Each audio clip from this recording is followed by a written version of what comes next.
This is KHDC, Tular Salinas, 90.9 FM, and K281BR Hollister, Radio Bilingüe, National Latino Public Radio Network.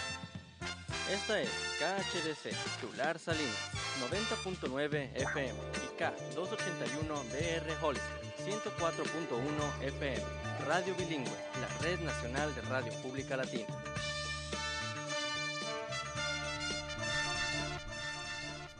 Well, I guess I gotta get back into character. I guess I got to. I guess the Nighthawk has to go home. I guess you got to be Kaz again. Yeah, I got to be Kaz. Call back. The Nighthawk show will be coming soon to a theater near you. Call back. Kaz is Kaz. Remember when I did that? Exactly. Hey, man, you know what? We are joined right now by a special guest. We haven't had him on the show before, so he's debuting on the show. But I've been playing a couple of his records already. Señor Gigio on the phone. What's going on, bro? That's right. Yo, what's up? What's happening? How you doing tonight, man? I'm doing fantastic, man. I've been enjoying the show. I've been tuning in and checking it out, and just really appreciating the whole format and the two of you. You know, chopping it up, and yeah, man, it's dope. Nice. It's dope on my Thank end, you. So you dig in the Nighthawk, huh?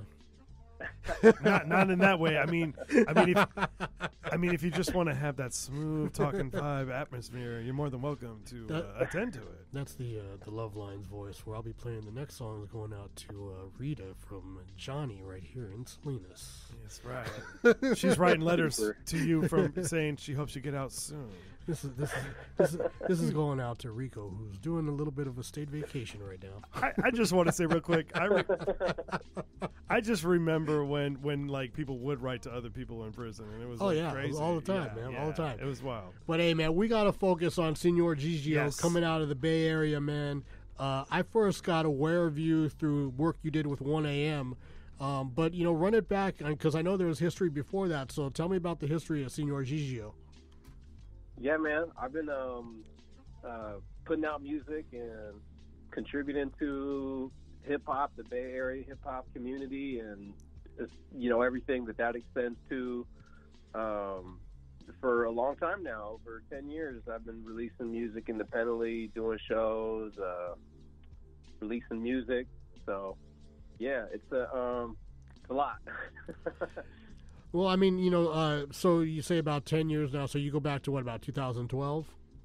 I mean, honestly, I've been going back to 2007 is when I really first started putting out albums and, you know, doing shows in the Bay Area and beyond. I would say 2007, but I don't know, man. It's like you know, I'm constantly reinventing myself on this journey, you know. So I've been through different phases, different stages, different crews, and, you know, all types of different, like, you know. So, but I would say that the really, like, last 10 years have been, I guess you would say, I've been more consistent, you know. Mm-hmm. Yeah. Well, you know, the thing about being an artist is the career of an artist is always about progression and developing and, you know, going to the next level, you know, with each new project that you come out with. So do you feel you're kind of like at the place you want to be, or, you know, do you still have a lot of goals that you think you're on the trajectory to get to? Oh, I definitely have a lot of goals and things that I'm trying to do, like as an artist and as a musician, and but as an MC, you know, I feel really accomplished. You know, just as a performer, as an MC, as a writer, you know, I feel really strong about what I do and, you know, what I'm capable of. I've definitely put it down and held my own with, you know, some real giants. And, you know, in terms of what I do artistically, like, nobody's really doing what I'm doing. I have to say that. Well, in saying that, I mean, elaborate a little bit on that. I mean, what separates Señor Gigio from everybody else? Well, there's a lot of different aspects to it, but I am a very visual artist too. You know, I like to consider myself a storyteller or even a concept artist. So you'll see that a lot of my albums that I have been putting out, there's always a theme or a concept or a story involved, and I tend to kind of like transform into whatever that subject is, and just really ride it out.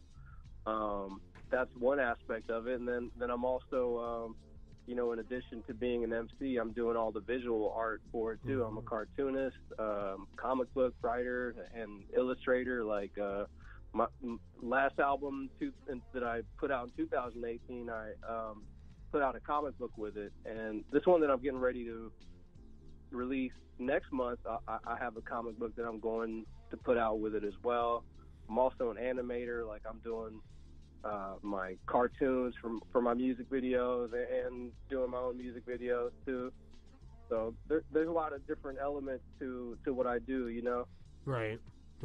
So being with that, I mean, pairing the comic books with album releases, is there any comic books that have nothing to do with albums that you're putting out, and do you market it to the actual comic book world, or do you just keep it within the hip hop scene?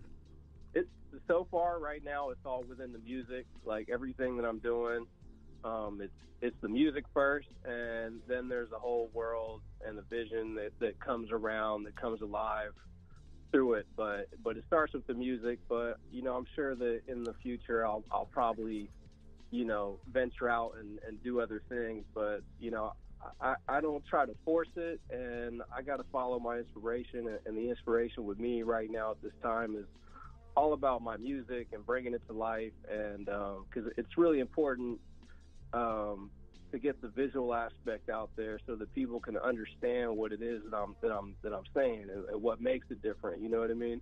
That's a big part of it. Yeah, man. No, that's good. And it's like you don't have any deadline you got to worry about doing it independent. Some people, they got deadlines, and that's one of the things I've just recently heard is like other artists will, when they got a major label, I mean, not that labels really matter, but when they got something like that, and the commercial crowd or even the underground crowd expects it at a certain time, it's it's like, well, I wasn't done with this track, so that's something you don't have to worry about, which is awesome. So you, like you said, you just let it flow the way you want it to flow, and that's always how I would feel about any work I do. Not that I'm an artist, but just what I mean, like just in general, that's good. It's one less thing off your back.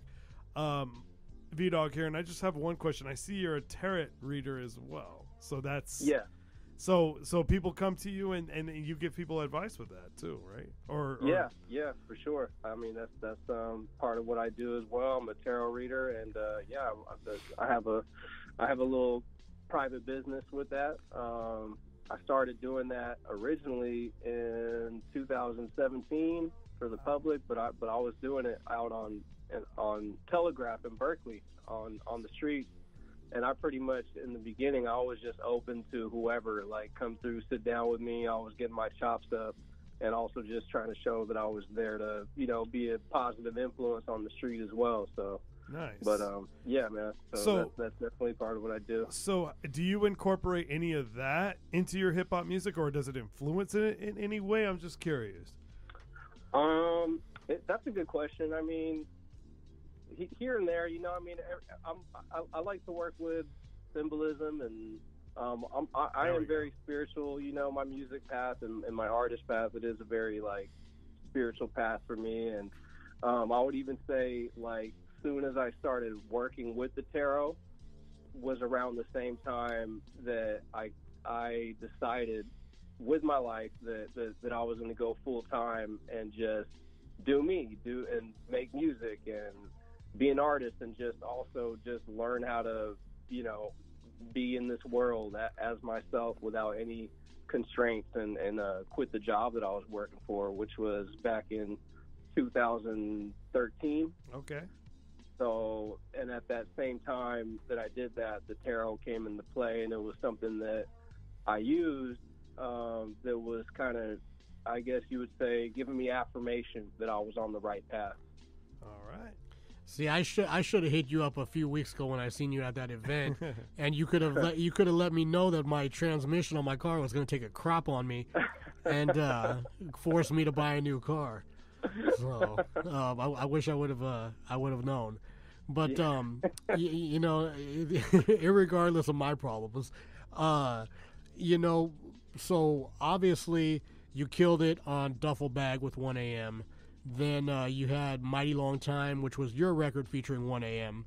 And there was a video for that. I've seen that video on YouTube, so go check that out if you're online right now. The song I've been playing the last few weeks, Hakeem and Fatima, is on your new album, which was supposed to come out, I believe, this week, but it got pushed back till April. So run down the next album, that's coming out in about a month or so, and before we jump into Hakeem and Fatima. Right on. Yeah. So the album is called Funklore, and it's 19 tracks, and it's all storytelling tracks. And my whole concept with it was that I just felt like in rap and in hip hop, and really like all across the board, but looking at the world and through the lens of hip hop, I just kept feeling like everybody is just repeating the same story, the same narrative.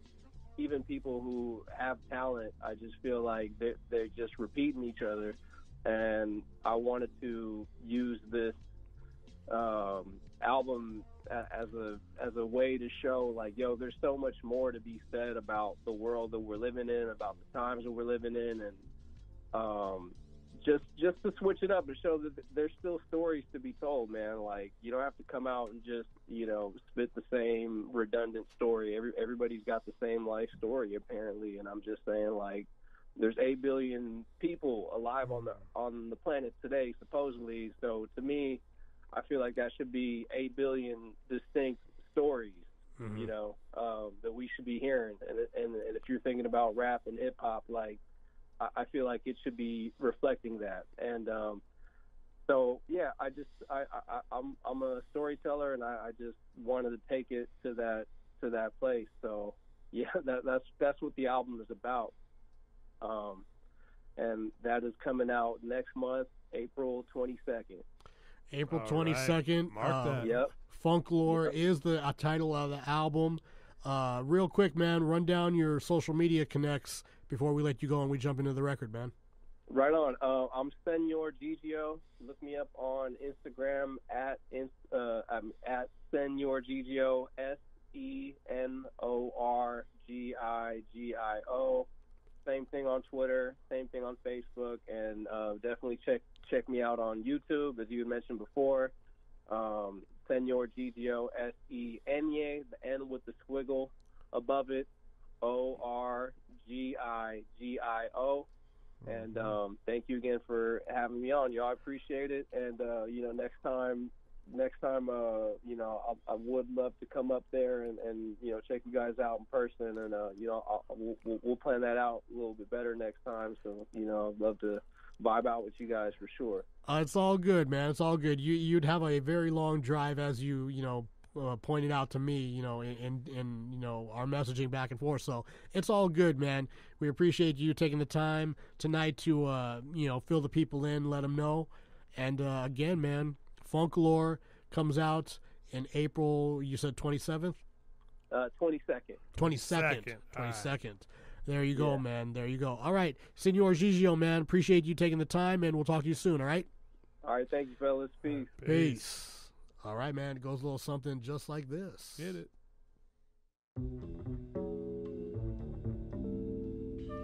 You're crazy. What, do you think you own me? That's exactly what I think. I know. It's what everybody always thinks, but everybody happens to be wrong. But I am not everybody.